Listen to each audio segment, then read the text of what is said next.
जो कहानी शुरू होती है 1757 की प्लासी के युद्ध से शुरू होती है। 1757 में उस समय प्लासी के युद्ध में जो ईस्ट इंडिया कंपनी जो थी उसका जो एक सेना का जो प्रतिनिधित्व किया था, उसकी अगुवाई किया था, उस समय उसका नाम था रॉबर्ट क्लाइव। रॉबर्ट क्लाइव को क्लाइव ऑफ इंडिया के नाम से भी जाना जाता था और उस समय बंगाल का जो नवाब था उसका नाम था सिराजुद्दौला। तो ईस्ट इंडिया कंपनी का जो एक सेना का जो नेतृत्व किया था क्लाइव के मतलब कि नेतृत्व में ही वह सिराजुद्दौला को पराजित किया था और उसके बाद फिर मीर जाफर को वहाँ का नवाब बना दिया गया था।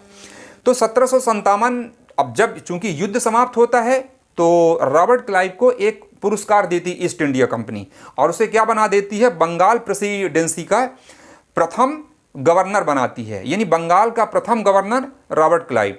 चूंकि 1773 ईस्वी में रेगुलेटिंग एक्ट पास होता है तो बंगाल का प्रथम गवर्नर हो गया और 1772 यानी 1773 के पहले बंगाल का जो अंतिम गवर्नर बनता है वो था वारेन हेस्टिंग्स। 1772 में जो बंगाल का गवर्नर था वो था वारेन हेस्टिंग, यानी बंगाल का अंतिम गवर्नर वारेन हेस्टिंग। अब चूंकि 1773 ईस्वी में क्या होता है कि रेगुलेटिंग एक्ट पास होता है, इस एक्ट के माध्यम से नाम में परिवर्तन किया गया। अब जो बंगाल का गवर्नर होगा अब वो क्या कहलाएगा, इस एक्ट के तहत वो कहलाएगा बंगाल का गवर्नर जनरल।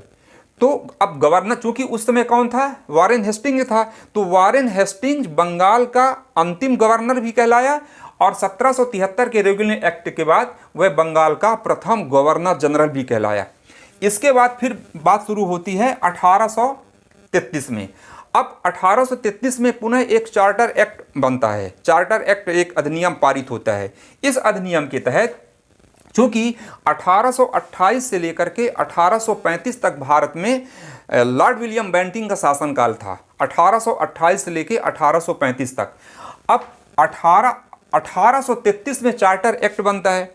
अब इस समय तक जो जो बंगाल का गवर्नर जनरल था वो था लॉर्ड विलियम बेंटिंग, 1828 से 1833 तक। 1833 में चार्टर एक्ट के माध्यम से क्या होता है कि बंगाल का गवर्नर जनरल का नाम बदल करके कर दिया जाता है भारत का गवर्नर जनरल।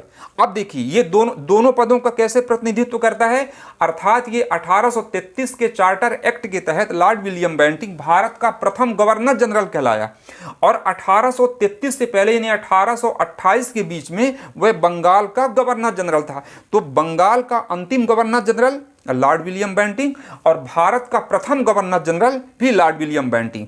अब बात आती है 1858 में भारत सरकार अधिनियम एक पारित होता है 1858 में।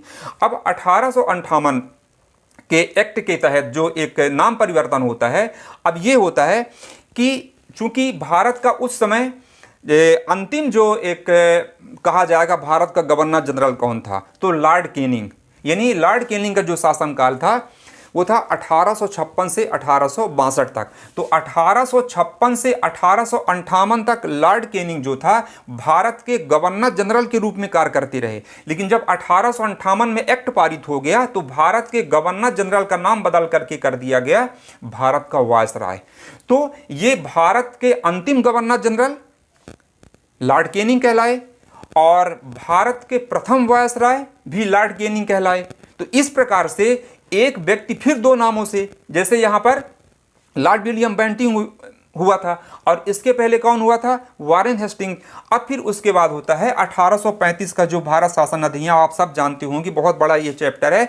इसमें क्या हुआ था, ये सबसे बड़ा भारतीय संविधान का जो सबसे बड़ा स्रोत माना जाता है भारत शासन अधिनियम 1935 का माना जाता है, जो 250 अनुच्छेद को सीधे उठा करके भारत के संविधान में रखा गया था। वो भारत शासन अधिनियम 1835 से लिया गया था। फिर उसके बाद 1947 में भारतीय स्वतंत्रता अधिनियम बनता है। इसके माध्यम से भारत, आप सब जानते होंगे, भारत और पाकिस्तान दो संप्रभु